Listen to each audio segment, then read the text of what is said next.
Turning to Iran, Democrats running for president are waking up to the danger with the war of Iran. So as it stands right now, we all know that Senator Bernie Sanders has proposed legislation to basically stop war with Iran.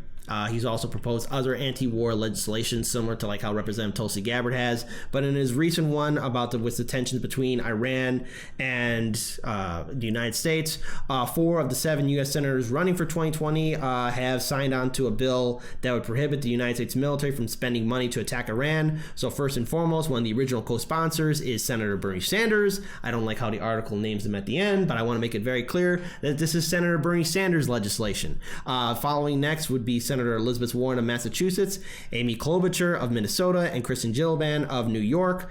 The 3 remaining senatorial candidates, Cory Booker, Michael Bennet, and Kamala Harris, are not currently co-sponsors. Booker's office said he is reviewing the bill but has not made his decision. Bennet told The Intercept that he has not yet read the bill. Harris' campaign did not respond to the questions. Wow, that's very interesting that she is not even responding to it. She's probably looking into it and she'll get back to them. Yeah, remember how she backpedaled away when she was for single-payer Medicare for all, but then the next day, boy, oh boy, did she backpedal on that one. Has to look into what corporate sponsors really want the war and if she can piss them off or not. Yes. And again, Facebook looking into it. All right, and it's also important to note that Connecticut Democrat Senator Chris Murphy, one of the original bill's co-sponsors, so him and Bernie Sanders were the ones who signed onto it, believe that it's the best avenue for approach. Even Majority Leader Mitch McConnell, a Republican, will not bring it to the floor. So that's something interesting. But however, the majority of the Democratic caucus in the Senate has not signed on to the bill as well, including good old Chucky boy, New York Senator Chuck Schumer, as well as New Jersey Senator Robert Mendez, and who is the ranking member of the Foreign Relations Committee. He stated on the floor that we cannot and we will not be led into a dangerous military adventurism, but has not co-sponsored the bill. So he has gone on the record of saying that, but he hasn't said anything else further in regards to that. The Senate bill had like 11 original co-sponsors, and right now, as it currently stands, a few other Democratic candidates who are running for office have not got onto the bill. For some reason, they mention Tulsi Gabbard, Seth Moulton, Tim Ryan, and California's Eric Swalwell, who have not signed onto the bill. So, I mean, again, I'm pretty sure if you look at Representative Tulsi Gabbard and her record of being anti-interventionist, she will sign on to it. It's just not brought onto the House floor yet. So that's an issue. But, you know, it's just, it's going to show that the war in Iran is now being talked about on the presidential campaign trail. Guys, I want to get your thoughts on really how at least some of the Democratic senators who are running for office, as well as certain other members of the leadership, have not gone on board with the bill. So this is really important, and I think we will see increased conversation about this, particularly given that there's a strong hope that we'll get Tulsi Gabbard on the debate stage, and that also goes with the United States position toward Venezuela. I hope we have robust conversations about that. And I expect to, seeing that she'll hopefully be on the debate stage if that whole 65,000 individual contributors thing holds true. Well, she's already secured not only one debate stage, but 2 debate stages right now. And last I checked, her donations are still continuing to grow. So that's good for her, as she should be on the debate stage, as she is a necessary ally and a much needed voice, especially in regards to American foreign relations. And she's gone on the record on numerous interviews, most recently on the Joe Rogan Experience, where she goes into detail why we shouldn't go to war with Iran and why the war in Iraq was a huge mistake. And these nominees that are not in support of the war, they need to be publicly shamed. They need to be brought to this point of view. I think that will happen progressively. Maybe not progressively in the way we think of it, progressively in terms of you're going to have, because this is going to be something that's going to become a bigger and bigger shadow in the background as time goes on. So you're going to have your starters, which we talked about, who are already on board to saying, hey, we don't want to go to war with Iran. Now, do I think that Democrats across the board are like, let's go to war with Iran, this is going to poll really well? No. I think it's going to be insanely unpopular to go to war with Iran, especially because apparently I thought the Democratic Party hated everything Trump did, and this is Trump's administration that's pushing this in the way that it is. Well, what about those big, beautiful missiles that we could potentially launch? It could be. It could. That's when he looked presidential, turn right? The time, but I think that the bigger point is that the people don't want war. Americans don't want another war with Iran, especially since Iran hasn't done anything.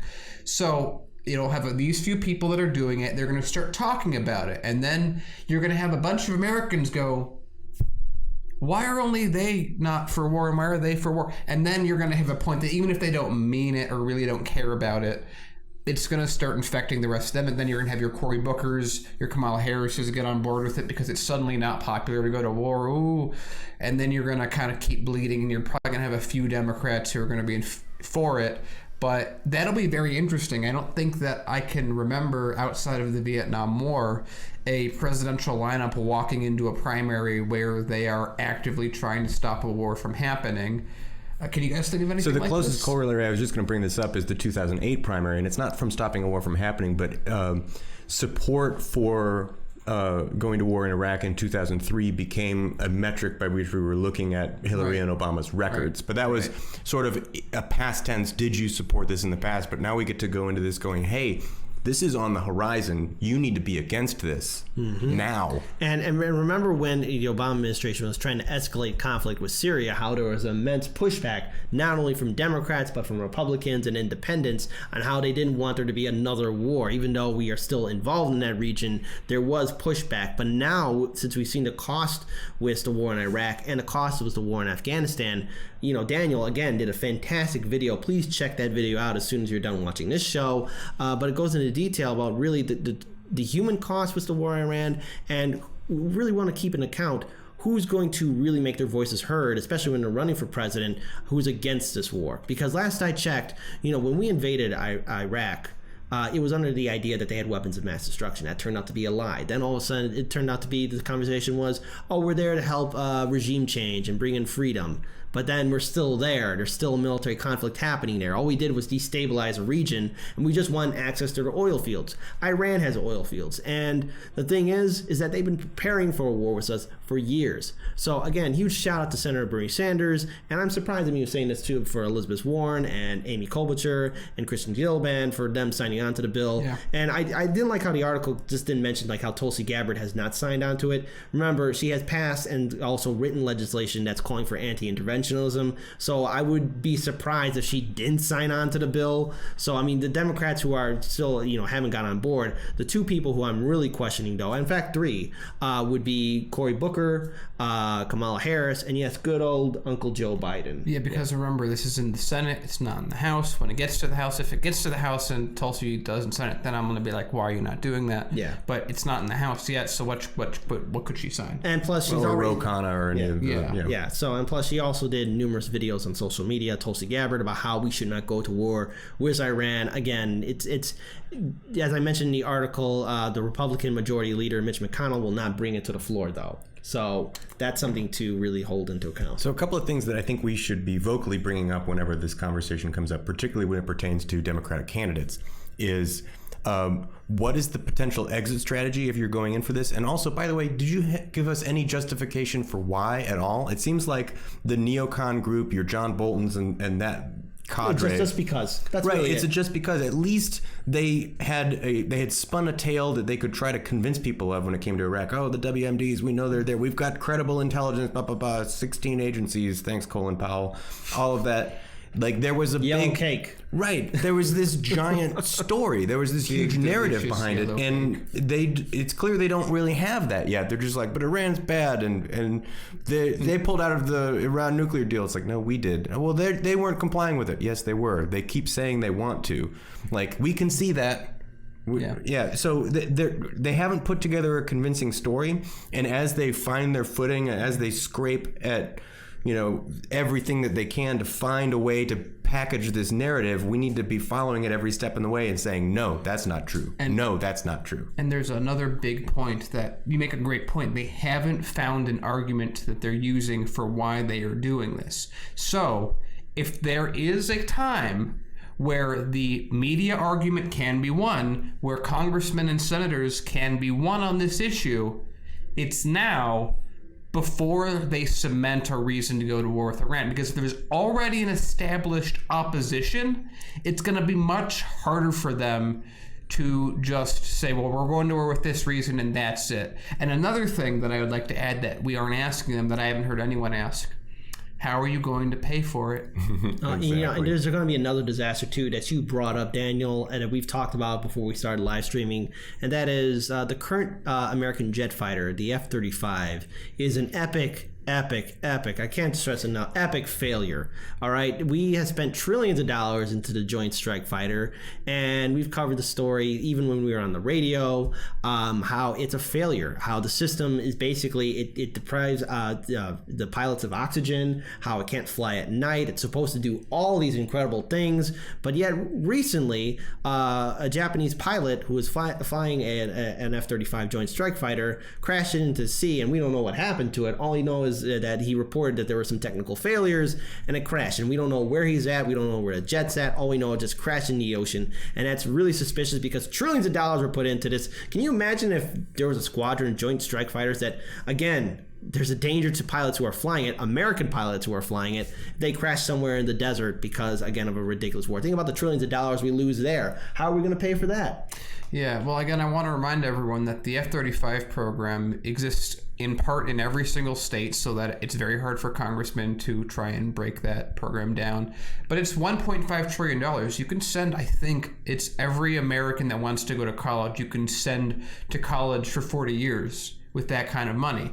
We have the money to build a plane. And I've said this on the radio a year ago, or a little more than a year ago, but I'll say it again here. The F-35 is this question put into practice, and I'm going to make it in a car analogy.